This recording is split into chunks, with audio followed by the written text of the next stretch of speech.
પાટણ એ ધાર્મિક નગરી છે। અહીં મંદિરો, ઉપાશ્રયો અને જૈન મંદિરો મોટા પ્રમાણમાં આવેલા છે। તો ઐતિહાસિક નગરી પાટણના મંદિરોનો ઇતિહાસ પણ રોચક છે। પાટણનો અને કદાચ ગુજરાતનો સૌથી લાંબો સપ્તરાત્રિ મેળો એટલે પદ્મનાભનો અથવા રવાડી કે રવેડીનો મેળો પ્રખ્યાત છે, જે 7 રાત્રિનો મેળો હોય છે। અહીં એક વિશેષતાની વખણાય છે।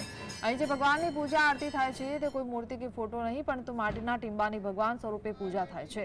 મધ્યરાત્રિએ અહીં ભગવાનની રવાડી નીકળી ત્યારે 7 દિવસ રાત્રિના રોજ રવાડીના દર્શન લોકો કરતા હોય છે, જેમાં પહેલી પદ્મનાભ ભગવાન, બીજી નકળંગ ભગવાન જે રવાડી નજીકમાં અગાશિયા વીરે આવે છે, ત્રીજી રવાડી નરસિંહ ભગવાનની નીકળે છે જે પાવર હાઉસ પાસે આવેલ નરસિંહજી મંદિરે આવે છે, અને ચોથી રવાડી ગણેશજીની નીકળે છે। આ રવાડીમાં ભગવાન પદ્મનાભ અને નકળંગ ભગવાનની રવાડી ઊંધા પગે નીકળે છે। રવાડી હાથમાં મોટો સળગતો દીવો પણ હોય છે।